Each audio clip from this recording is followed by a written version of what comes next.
The Swamp Ape. The musky scent of decaying vegetation permeated the humid air. The dragonflies settled, bullfrogs croaked, crickets chirped, owls stirred, other night creatures awoke, and another vibrant sunset receded. The atmosphere brought with it the eerie feeling of being watched. Alligator, panther, all sort of elusive swamp life lurked in the approaching darkness. Swampy Jack's boots sank into the mushy turf as he high-stepped through the marsh, his machete in his grip and his dog, Takeo, by his side. "What do you think of the Everglades, Takeo?" he said to his Jack Russell Terrier. "You enjoying yourself?" Takeo responded with a narrowing of his eyes as he stared up at Jack, shook mud from his paw, and panted his contentment. Jack chuckled. "I thought you'd enjoy it here. You speak to that dog as if he understands you." The voice came over Jack's shoulder, the words laced with amusement. Jack glanced back. Miles Tegg was the reason Jack found himself here in the heart of these vast wetlands. They had met only a few weeks earlier in Cuba, Miles having chartered a flight on Jack's Air Wongo charter service. The Army veteran, with a full head of gray hair and thick-rimmed glasses, hurried his step to reach Jack's side. "You know, Takeo's been my travel companion for so long we just understand each other," Jack replied. He watched with pride and amusement as Takeo jumped over a log, then huffed as his paws sank deep into the mire. "I see. Well, we haven't really discussed it since starting out, so what do you think of our mission these 6 days in?" Miles queried. "Well, we have been very productive, but that productivity may simply be evidence of just how invasive this species has become. This may be a Sisyphean task. Maybe the numbers can be stabilized, but without a natural predator, I don't think eradication is possible."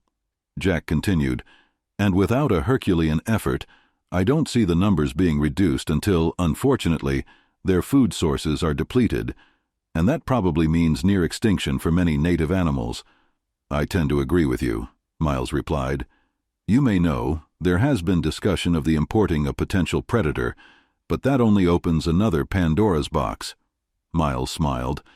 "You're not the only one fluent in Greek mythology, Jack." Jack chuckled, enjoying Miles's quick wit. Jack had been caught up in several adventures through all sorts of terrain where he'd had to contend with dangerous predators, so a search and destroy operation of the Burmese Pythons. Plaguing the Everglades was an opportunity Jack quickly agreed to. He'd been invited by Miles to join a team of men sanctioned by the state to eradicate, or at least attempt to control, the invasive python population. These invasive snakes grew so large there were no natural predator in the Everglades to control their numbers. When hungry, the python could consume any animal it was large enough to wrap around and suffocate. This was having a devastating effect on the native wildlife population. They'd been in this sector of the Everglades for almost a week and had managed to destroy numerous pythons of all sizes. The work was becoming somewhat routine, and Jack's mind was beginning to wander.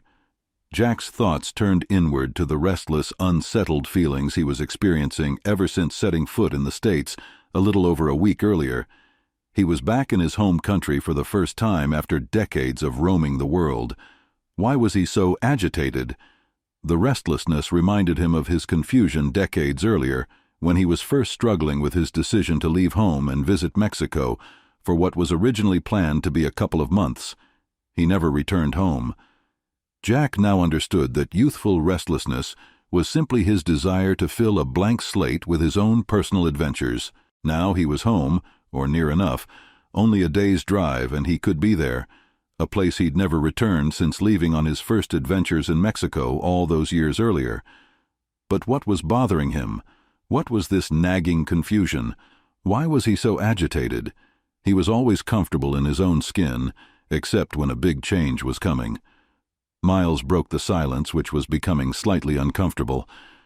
"Jack, you've grown quiet these last couple of days. Are we swamp apes not entertaining enough for you?" Broken from his internal gaze, Jack grinned at the mention of the swamp apes. Miles's team called themselves the Swamp Apes, playfully named after the mythical swamp ape of the Everglades. They were a gregarious bunch with their loud rock music, playful zeal, and dedication to a pristine Everglades.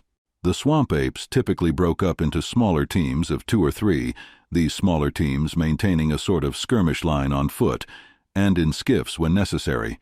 This way they could cover more ground and cross paths with more python. Jack's team, consisting of Miles, Takeo, and himself, usually worked the left flank where they could wander a little wide if they saw something of interest. Jack refocused to the here and now as his small team continued maneuvering forward, now through a dense tunnel of vines and thick brush, flashlight and eyes directed forward, ears open, all senses on alert. The team emerged from the tangle into a small clearing. The now hidden sun reflected off a huge rising moon. The moonbeams diffused through the moss-covered branches to give everything a dreamy reddish glow. Suddenly the silence was interrupted by Takeo's low, agitated growl. Jack looked ahead to see his dog crouched, hackles raised, staring into a thicket ahead. "What is it, Takeo?" he asked as he covered the distance. He reached Takeo's side and peered into the dense brush. He saw Miles ready his double snake hoop and queried, "Python?" "I don't think so," he replied skeptically as a putrid smell, like musky animal and swamp gas, assaulted Jack's nostrils. Jack quickly realized it definitely wasn't a python. Carefully he searched the brush, his excitement rising. At that moment Jack heard heavy breathing. Quickly swinging his flashlight towards the sound, Jack's eyes lit on a pair of fluorescent emerald orbs. An animal, startled by the light, straightened from its crouched position to tower over Jack. It then turned swiftly and took off, the musky smell hanging in the stagnant air. "Aren't they also known as skunk ape?" Jack mumbled to himself. "That sure smells skunky." Miles, interpreting Jack's mumble, shone his light towards him and said, "No way. I'm sure it was a bear, perhaps a panther." Jack replied, "Panther run on 4 legs, and they aren't covered head to toe in thick dark fur, and bear's eyes reflect blue, not green. And that smell." Had he spotted the cryptid of the Everglades, the swamp ape? Only one way to find out. "Takeo, get it!" Jack snapped his fingers and pointed in the direction of the creature's flight. Takeo barked and shot out in front of Jack. Jack over his shoulder to Miles, "Come on, come on, come on, come on!" The animal's path was obvious by the huge footprints left in the mud. How many toes? Jack thought to himself, the mud sloughing back into the footprint too quickly to be sure. Several hundred yards later they reached an expanse of ankle-deep water populated with large cypress trees. They had lost the trail of the creature. Suddenly, an eruption of shouts from their right assailed their ears. They immediately headed through the water in that direction. Had the team to their right spotted their namesake, the elusive swamp ape, they took off to find out. Takeo splashed to a stop ahead of him, and Jack stepped onto a fallen tree nearby. The men weren't struggling with an ape. Jack was half disappointed and half relieved. Bent over, Miles wheezed beside him after he caught up. They gaped at the sight, 2 members of the team struggling with a massive tan-spotted python. "That's the biggest I've ever seen. It must be over 20 feet long," gasped Miles. The python made a sudden and unexpected surge, freeing itself. Jack lunged towards the giant python, wielding his machete, which had, through practiced repetition, appeared in his hand as if by magic. Sensing the threat, the python turned and hissed, sharp, gripping fangs ready as it launched itself at Jack. Jack dodged, and his trusty canine partner snarled and sprang into the fray, leaping on the snake's tail and sinking his teeth deep into the constrictor's flesh. The python hissed again and turned its attention to the dog. The hypnotic eyes seemed to gleam with malice as they focused on Takeo, who, jaws locked, held fast to his end of the serpent. The diversion gave Jack a chance to jump astride the python's muscular body and grab it just below the head. Jack, wrestling to keep a grip on the thrashing head, shoved his machete into the sheath on his thigh so he could use both hands to stretch the python forward so it couldn't coil. "Grab the tail!" he shouted to the man close to that end, who was immediately galvanized into action. Other team members, also reacting to the shouts, soon reached the scene. "Let's see if we can take this one alive," belatedly suggested one of the men. "That's a big un," another yelled as he arrived with a cage from one of the nearby skiffs. The others joined what became a wrestling match. In much the same way gator handlers wrestle their animals into confinement, they finally got the snake into the cage and latched the door in place. The men laughed at each other as they took turns, 2 at a time, carrying the cage the short distance to the skiff. The snake occasionally striking at the carriers, causing them to dodge and twist, even though the python was secure within the cage. It took 5 men to hoist the wobbling cage and striking python into the boat. Complaints of, "Woo, take it easy, were issued. "That was incredible. I'm wide awake now," Miles said, "but I think that's enough for the day. I'm beat. Besides, we need to get back to camp, and maneuvering a skiff with 2 men and a snake of that size will be demanding." Jack had watched the cage transport from the periphery, all the while keeping a constant scan on the surroundings, certain the creature he had seen was nearby and watching them. "Let's stay here a bit longer. Maybe we can get another look at that ape," Jack stated. Miles laughed. "Swamp apes aren't real, Jack, unless you mean these cahoots with us. What you saw was likely some large mammal. The glimpse I got looked like a bear. The swamps were once full of them before the python invasion." Jack countered, "Bears' eyes reflect as blue, not green. And that smell." He knew what he had seen, and he was not one to make many mistakes of observation or react emotionally. Mention of the ape had enlivened the mood as the band of swamp apes joked about such a creature. In a jovial mood, they distractedly began to load the skiffs, one of them cranking up the ever-present rock music. Jack was still on guard. His instincts were rarely wrong, and his instincts told him they were being watched by something. His eyes strained into the darkness as the other men chatted about the way he had wrestled and constrained the python. Jack remembered to give credit to Takeo. "I couldn't have gotten to its head if Takeo hadn't taken the tail." The men, having recently learned of Jack's reputation and having now witnessed his prowess, fired questions about his world travels in rapid succession. Jack answered each question with brevity, but to the satisfaction of the questioner. Miles asked, "Your charter service name, Air Wongo. What's Wongo?" Jack hesitated to explain, and instead diverted to a story of another large snake he had come across in the upper Amazon basin, and elaborated it was at that time that the machete became his constant companion and tool of choice. But through all this, Jack's eyes were glancing into the emptiness surrounding them, straining to see what the darkness and the swamp growth were hiding. The atmosphere became hazy as a light fog drifted in. Miles again suggested getting back to the camp. The other men murmured their agreement. One of the men cranked up the rock music on his portable speaker, and a flurry of activity indicated their preparation to leave. Jack's attention shifted from the darkness around them to the captured python.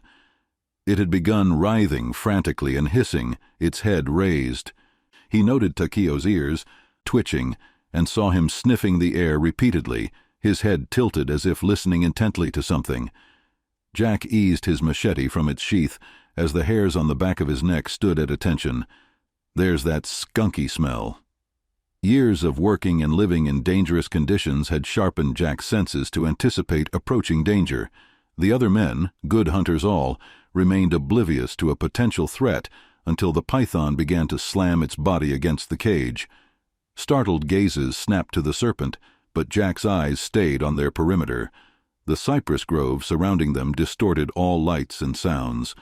Something moved in the dark, so swiftly Jack wondered if it were simply a trick of his eyes. A loud splash. Something huge was moving rapidly through the water. Then a bang against one of the skiffs, a bang that rocked the occupants. Beams from several flashlights were directed out of the skiffs and bounced off the water's surface. "What was that?" several men asked. Another said, "Where is it?"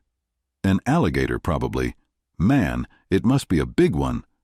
One man, in his excitement, accidentally switched his flashlight to strobe, then dropped it in the skiff. Another shot off a flare. In another man's effort to turn off the music, the controller was fumbled to full volume, then fell into the water. A deafening roar, and another skiff was hit, almost tipping it. Flashlights clattered to the boat's bottom or splashed into the water. They were plunged into semi-darkness. The moon, hidden behind clouds, didn't provide enough light for any clear vision. Jack blocked out the rocking of the boat, the rattling of the python's cage, Takeo's guttural growling, even the musky stench, and focused still and completely on his surroundings.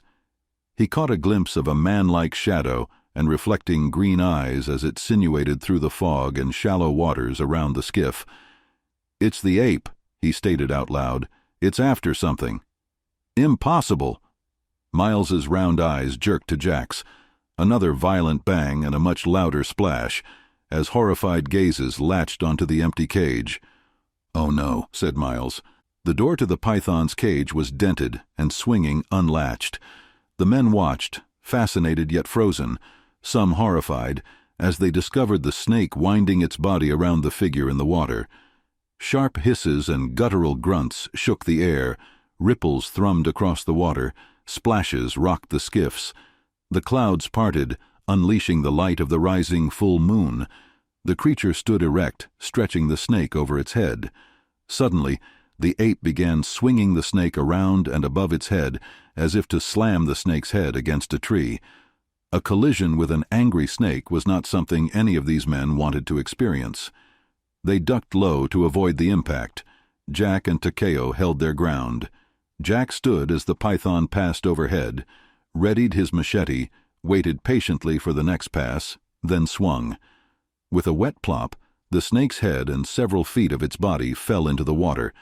The ape then let fly the large lower length of the snake, which flew over and landed beyond the skiffs. Stunned silence was followed by shuffling splashes. Jack's head snapped up to witness the mysterious creature disappearing into the darkness of the swamp. Questions raced through Jack's mind. Why did the ape track and attack the python? Were they natural enemies? Was the ape on its own search and destroy mission, a friend and defender of his fellow swamp creatures? Was the swamp ape the predator they sought against the invasive Burmese python? Finally, Jack let out a long breath, disappointed he'd not definitively identifying the enigmatic, musky creature. Yet Jack felt he had met the swamp ape. Miles found his voice. "All of you saw that python struggling with a bear, right?" He panted as he looked from one man to another, receiving nods all around. Jack lifted his brow at him. He knew it had been no bear. Miles knew as well, as did the other men. But the others, to a man, would deny seeing anything that might be called a swamp ape. Maybe they didn't want to be seen by others as either fools or phonies. Or maybe, as Jack was beginning to realize, there existed a natural predator to the Burmese python, but whose existence was being hidden and protected. Maybe this is why these men took such great pride in their team name, the Swamp Apes, and why they maintained such a low, almost secretive profile. As all the members of Team Swamp Ape stared at Jack, he considered, maybe that was a bear after all. "Glad you see it our way, Jack," replied Miles. "We've seen a few of those bears, but we don't ever talk about them." They would retrieve the body of the snake for its bounty, which would be hefty, given that the larger the snake, the greater the bounty. But that didn't matter to Jack. He knew he had again experienced something most people could only imagine, and he couldn't help but chuckle when the line, "Everybody's got something to hide except for me and my monkey," popped into mind. While riding the skiff back to camp, recollections of his many adventures flashed before his mind's eye and began replaying almost like a personal highlight reel. And later that night, while staring trance-like into the campfire, those adventures intertwined with the recent nagging confusion he'd experienced upon returning to the States for the first time in over 2 decades. It wasn't that Jack was avoiding a return home. It was just, he was comfortable with home being wherever he was. His was a life of action. Now that he was this close, something was different. Jack had learned, when he was struggling with a difficult problem, to give his mind plenty of time to work through it. More often than not, the best solution would eventually reveal itself. However, at this point, Jack was concerned that he had not even correctly defined the problem. His unease had already been simmering for a week, thinking back, maybe months, maybe years. The next morning, Jack was enjoying his morning ritual, drinking a cup of coffee and reading a book. This was his favorite time of the day. It was when his mind was most alert, flexible, and open. As a dragonfly settled on the rim of his half-empty coffee mug, Jack had a flash of insight. When I was young, I was trying to fill my blank slate with adventures. I'm much older and full of experiences. I'm home again. Travel has become a little tedious, adjusting course at nearly every crossroad. Settling in one spot for a good long while may be what I want, what I need. It sure seems appealing. I have to keep busy, though. All these years of adventures, I need to give these memories an outlet, record them, write them down, maybe even share them somehow. How do I even begin to share what I've experienced? Maybe a few months back on Dog Island, reading, reflecting, writing, and thinking will give me an idea what's next. The dragonfly launched and Jack enjoyed a final sip of coffee. He turned to Takeo. "What do you say, boy? You ready to settle down a bit?" Takeo huffed. Jack laughed and scratched Takeo between the ears. As Jack finished his coffee, he reached into his pocket and gripped the arcane Gettystone and concluded his decision. "And we'll be safe on Dog Island. They won't find us there."